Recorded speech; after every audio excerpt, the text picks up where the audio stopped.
Good morning. How's everybody? Here from the Sea of Galilee in Magdala, and looking across there to the mountains bordering Lebanon, and here across towards Syria.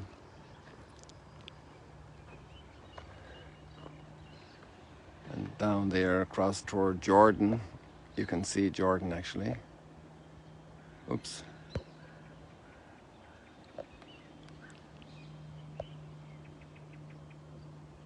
The focus isn't helping very well there. Just give me a second.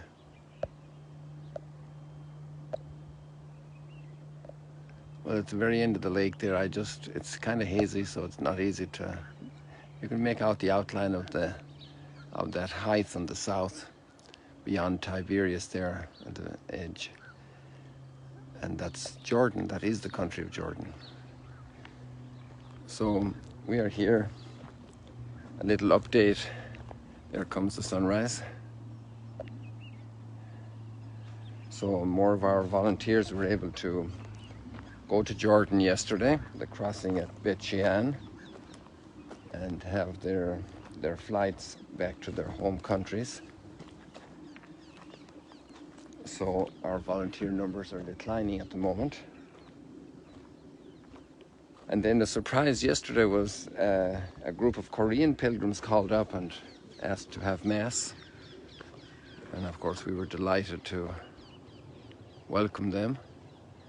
And a number of other groups. And then one of our volunteers from Washington, Kerry, he guided at least two groups yesterday, from small groups from California, I think, and from Washington. So that was a surprise. It was a surprise also the day before to have a group of Irish pilgrims. Actually, some from very close to home.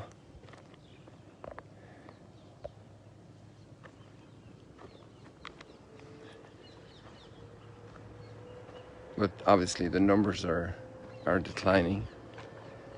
Then we had, I was supposed to celebrate Mass at 6:30 p.m. and the sirens went off. So then we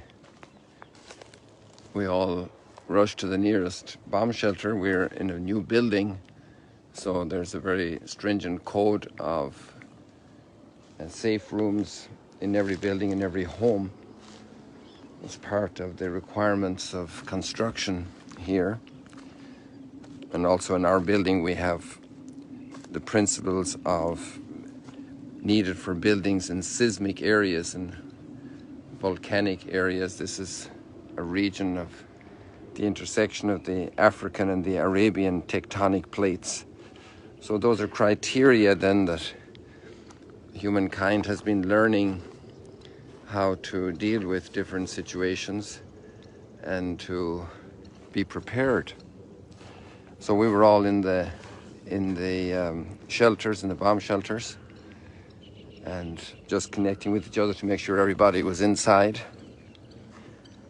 And then in a couple of moments we had clarified that was the case. And immediately the sound of the sirens brought back memories of my dad's telling stories of the bombings of London during the Second World War, and all the times they had to go to the bomb shelters. This was a rough memory my father always shared with us, and that way instilled in us a horror of war and the evils of war. And in a certain sense that conviction still has to be gained by every human being, because we have an instinct of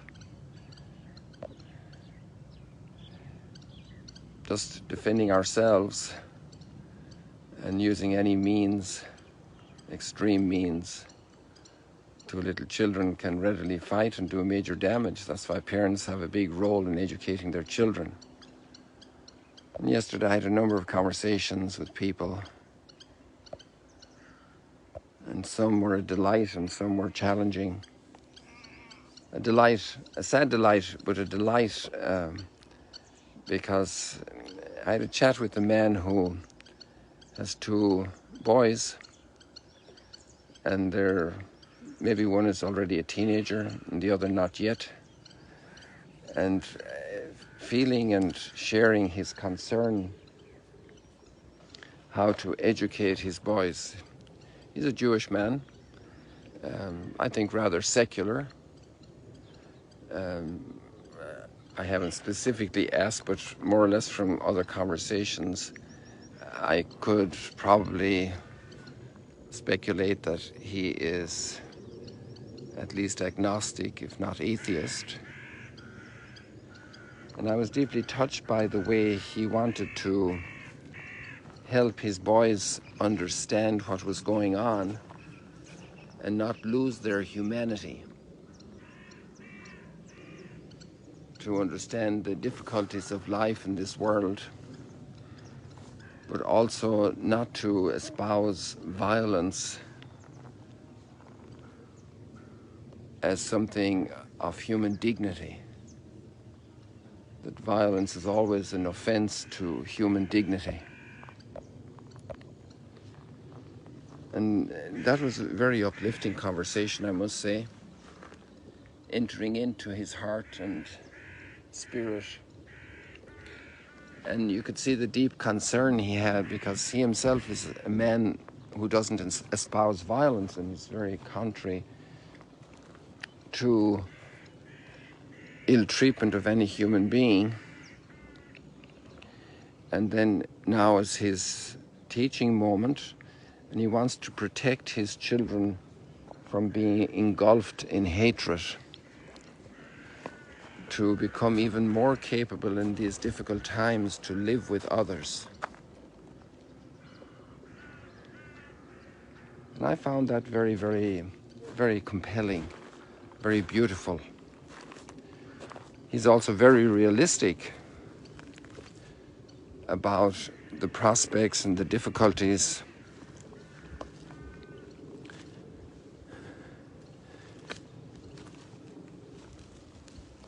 of life in our world today. And there will be always the great temptation of resorting to violence as the way to save ourselves.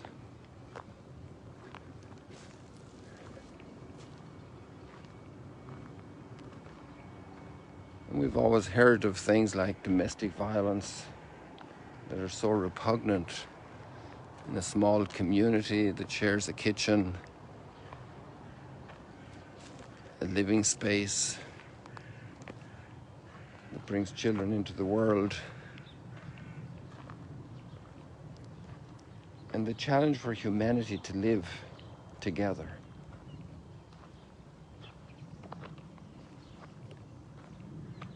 And that's why we go back to God's word as believers. And maybe other people will go to God's word as well in these times who may not believe in God, who may not be Christian, who may not be Jewish, and take up the scriptures and look for wisdom.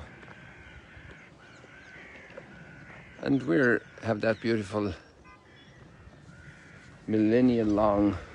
multi-millennia long practice of taking up the scriptures, and many are blessed to do that every day. And here we have that blessing at the Sea of Galilee.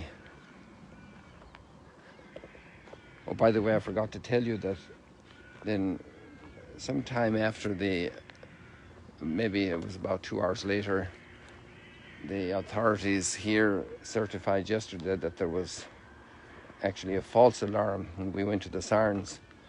But it was good to have had that little exercise, just like in schools you do a fire drill, so that the staff and the students know what to do should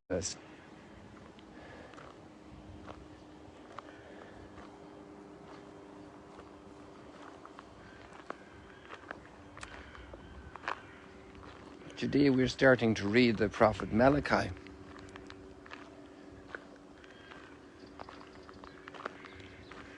Yes, the last 3 days we had the readings from the prophet Jonah, which were so surprisingly instructive, you know.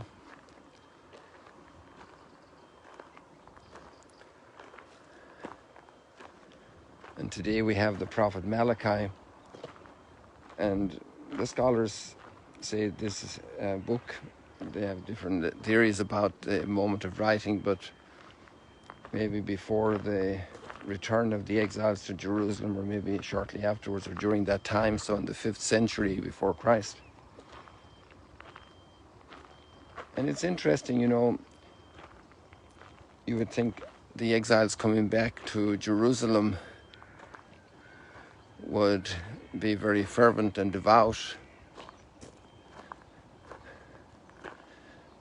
But the prophet is helping us understand that that's not the situation.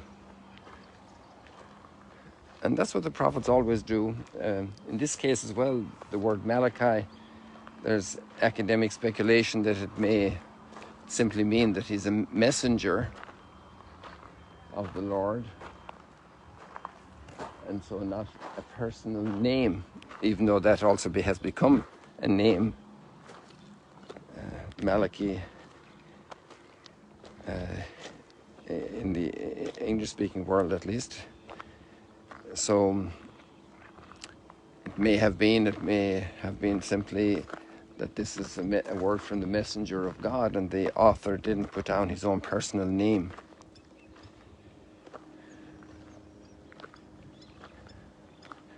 I only saw 3 pilgrims out here this morning. We still have a group from, I forget if it's North or South Dakota, but they're from the Dakotas, a pastor and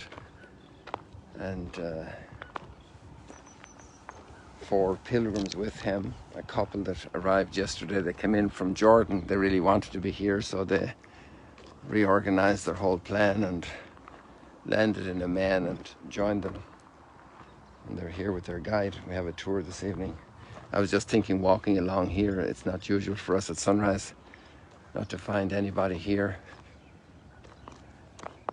taking their pictures. But you guys are here, so that's good.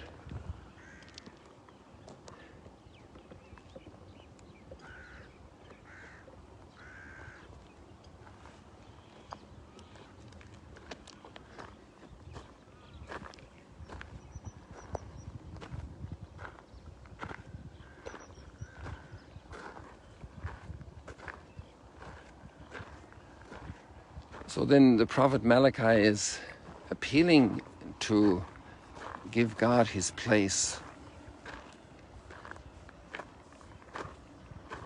and not to cheat God.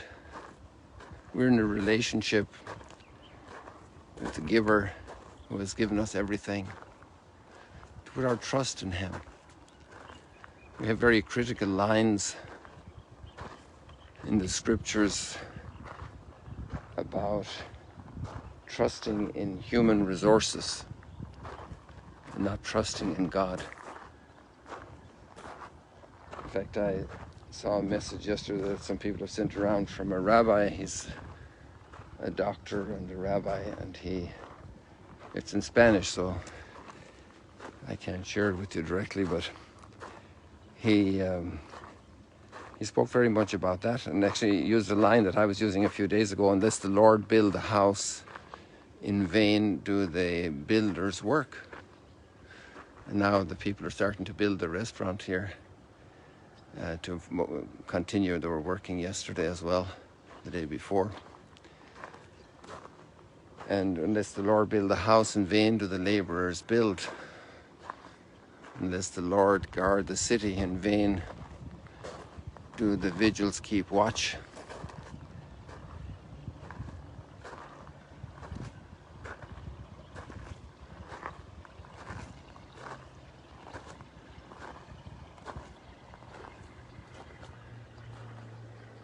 And part of the faith in God is to trust in him, because he loves us. And children trust their parents, they count on their parents. Sometimes that's incredibly tested like we saw with Abraham.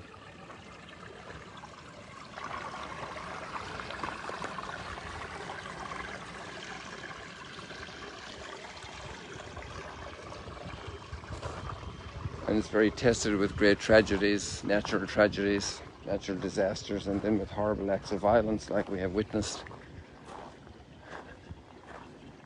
this past week against babies, against mothers, against grandmothers.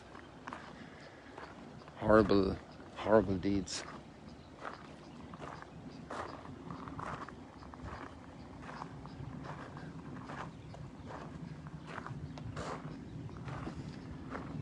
And then the dignity of the human being.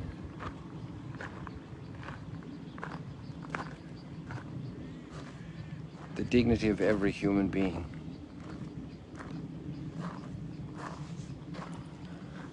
I didn't get to see all the comments here yesterday, but I don't know, somebody mentioned that there were some comments that just weren't proper to our conversation. You know, I just ask you all, I know they're very passionate viewpoints, and I think we can keep all of this at the level of human dignity and respect for every human being.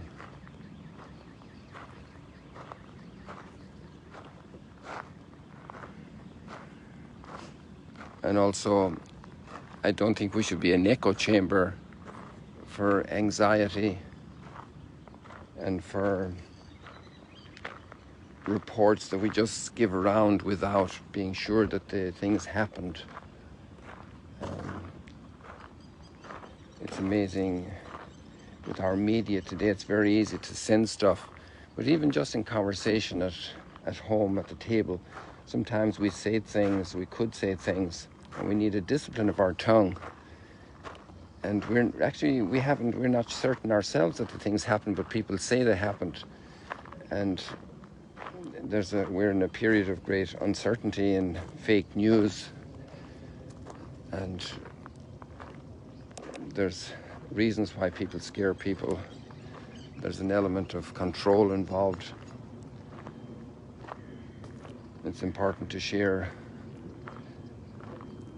news, but it's also important to know what I'm saying. If there's reason for me to say it, if it's necessary for me to say it, if I'm sure what I'm saying is true, that's a challenge, you know. Today in the psalm it's the first psalm. Blessed are they who hope in the Lord. And hoping in the Lord also means I give time to prayer. Thanks be to God, now we are giving extra time to prayer these days here because we have less visitors, and our activity is very much involved in serving visitors, but now we have a bit more time, so we have continual prayer. It's actually live streamed on the Spanish Magdala platforms, as that audience is very big and a lot of people are participating in that prayer as well through the live stream. It's mostly silent.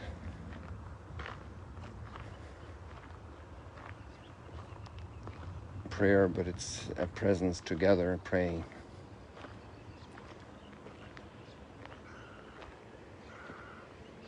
Blessed are they who hope in the Lord, who follow not the counsel of the wicked.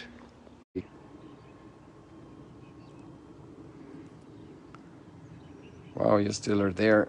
There was an issue here on the screen that it said it was reconnecting, but it seems that you're still there. Now I see that there's a jump down, so a bunch of people got disconnected. Maybe people are jumping back in again. Maybe I've gone a little bit too long this morning. There's also a great stroke of humanity. We started talking about the dad at the beginning, helping his children to get a balanced view of forming their judgment about things, their sensitivity, protecting them and helping them and guiding them. And also the gospel story is also a note of humanity about neighbors coming and wanting help in the middle of the night. and how it's not easy for us to leave our comfort zone to help. And recognizing the need of a neighbor for some practical thing I can do. Let us all build bonds of humanity wherever we are. The people who stop on the roadside to help somebody with a problem, a technical and mechanical problem of the car. Stop in the rain, in the snow. So many moments that increase, and circumstances that increase the beauty of those gifts of kindness. Let us build a world with more respect and kindness for human beings. Every bit counts. Every bit counts. People, God bless you. What happened here? There we go. So see you later, alligators. Be another bringer of a little bit of color to people's lives, people. God bless you. See you later, alligators.